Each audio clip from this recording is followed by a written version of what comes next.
गुरुदेव, इनका ही दूसरा प्रश्न है कि अगर गणपति अथर्वशीर्ष का पाठ रोजाना एक से ज्यादा कई बार हम कर सकते हैं तो कर लीजिए। इन्होंने संख्या पूछी गुरुजी, मतलब जितना आप कर, मैं तो कह रहा हूँ 1000 बार कर लीजिए। अब संख्या, या तो देखो संख्या पूछो तो करो। अब आप कर, जितना अपनी सुविधा से कर लो। मेरी संख्या में ना फंसो, मेरी संख्या पूरी ना कर पाएंगे, है ना। मेरी संख्या तो शून्य की है, जिसके पीछे लग गया उसकी कीमत बढ़ा देता है। और मेरी संख्या असंख्य की भी है, तो उसको कैसे पूरा कर पाओगे आप अपनी व्यवस्था देखिए। एक व्यक्ति है वो 100 किलो वजन उठा सकता है, एक व्यक्ति 2 किलो भी नहीं उठा सकता। और मैं नियम बना दूं कि हर एक ने 100 किलो उठाना है, तो आधे लोग तो दब के मर जाएंगे उसके नीचे। तो आप नियम अपनी सुविधा से देखो।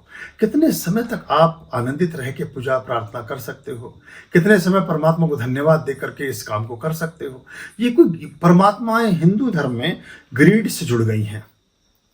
लालच और लोभ ने बहुत बड़ा एक आवरण खड़ा कर दिया है हिंदुत्व में प्रार्थनाओं के पीछे। ये एक बड़ा दोष है। बिल्कुल परमात्मा की छाया में बैठा हुआ व्यक्ति सभी तरह के पदार्थों से वंचित है, और वहां 10 सेकंड को दर्शन करने वाला व्यक्ति हर तरह से आतप्त है, भरा पूरा है। यानी कि वो तो 24 घंटे ही पुस्तक लेकर के हाथ में बैठा हुआ पृष्ठवा पाठ ही कर रहा है। तो ये पाठ का महत्व तो नहीं रह गया है, यह आपका महत्व है। बड़ी गहरी बात है ये, अगर आप समझ पाए तो इसको।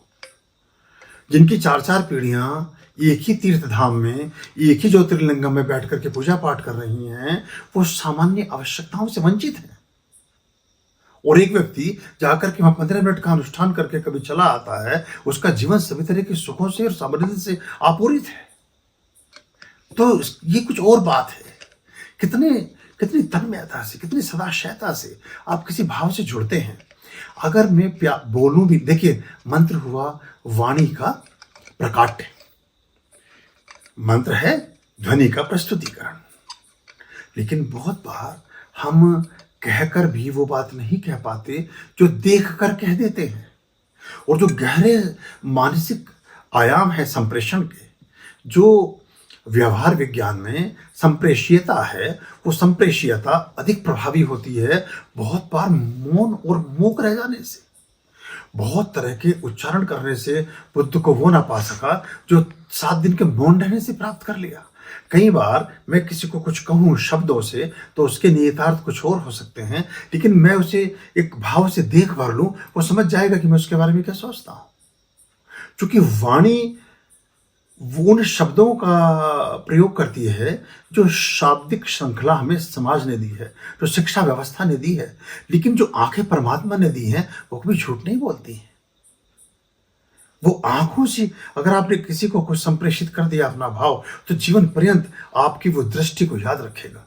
और जैसे दृष्टि होगी वैसे ही सृष्टि बनेगी आपके आसपास। तो अगर किसी को आपने नजर भर के कभी देख लिया, कभी यूं भी आ मेरी आंख में कि मेरी नजर को खबर ना हो, आप देखिए। और वो कहता है, बशीर बद्र का शेर है ये, वो लिखते हैं कि कभी यूं भी आ मेरी आंख में और नजर में दुनिया में जमीन आसमान का फर्क है।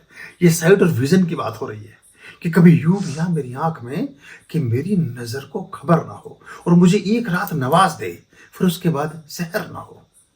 और वो बड़ा रहीम और करीम है, मुझे ये सिफत भी अता करे, तुझे भूलने की दुआ करूं और दुआ में मेरी असर ना हो। तुझे भूलने की दुआ करूं और उस दुआ में मेरी असर ना हो।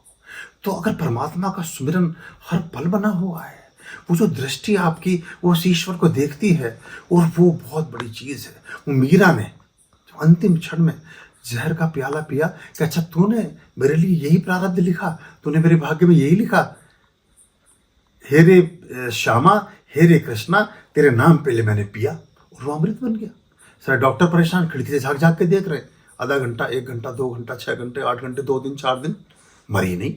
जाके महाराजा को खबर दी, राणा को, मेवाड़ में, राजस्थान में, कि भैया वो तो फिर भी नाच रही गा रही है। उसने कहा अब वो कुछ और है, इसका मतलब अब उधर मत जाना, अब तो माफी मांगो तुम सब। ऐसा जहर जिससे बड़े बड़े हाथी मर गए हों, जिनको जब जानवरों को, कुछ जानवर पागल हो जाते हैं, उनको वो जहर दिया जाता था सबसे बड़े वाले सर्प के विष का मतलब सर्प का विष था वो, उसका प्याला भर के दे दिया। इसकी 2 ड्रॉप डालने से आदमी मर जाता था। कोई उपाय ऐसा नहीं सोचा जो मारने से आदमी बच सकता। और वो अगर नाच गा रही है तो उससे माफी मांग के भागाओ वापस। आवाज के बाद मीरा हमारी ना रही, हम तो मार दिया हमने मीरा को, अब मीरा जिसकी है वो उसी की हो जाए। जाके बैठी है और हेरी में तो प्रेम दीवानी, मेरा दर्द न जाने कोई, और सूली ऊपर सेज पिया की किस विध मिलना होए। तलवार की नोक पर बैठ लगा है, भाले के पहले अंश पर जाकर सोना है, प्रियतम को याद करते हुए। और आंख भर के कृष्ण जी को देखा और उसके बाद वो गायब हो गई। आज तक किसी को मिली नहीं।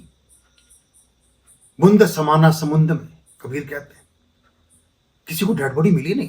चैतन्य महाप्रभु नाचते नाचते मूर्ति में ये 2 आत्माएं ऐसी थी जो भक्ति मार्ग की बहुत बड़ा, और जो राधा न कर सकी। राधा समकालीन है।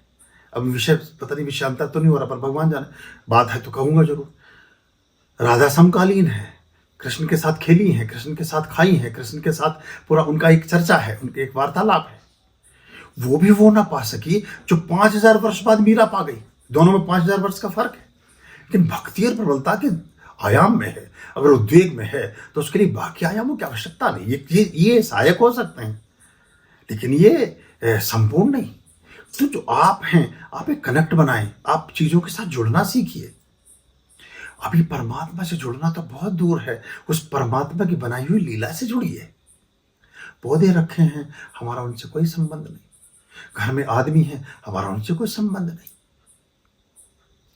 गुरजेफ एक पश्चिम का विचारक हुआ, उससे कोई मिलने गया, उसने जूते पटक दी ऐसे दूर दरवाजे के बाहर। जब वो आगंतुक उसके पास जाकर बैठता है तो गुरजेफ कहता है कि तुमने जूतों के साथ अशिष्टता का बर्ताव किया, उन जूतों से माफी मांग करके आइए, तब मैं तुम्हारी बात सुनूंगा। तो आगंतुक सोचता है कि मैंने सुना तो था कि गुरु पागल टाइप के होते हैं, ये तो निरा ही पागल लग रहा है।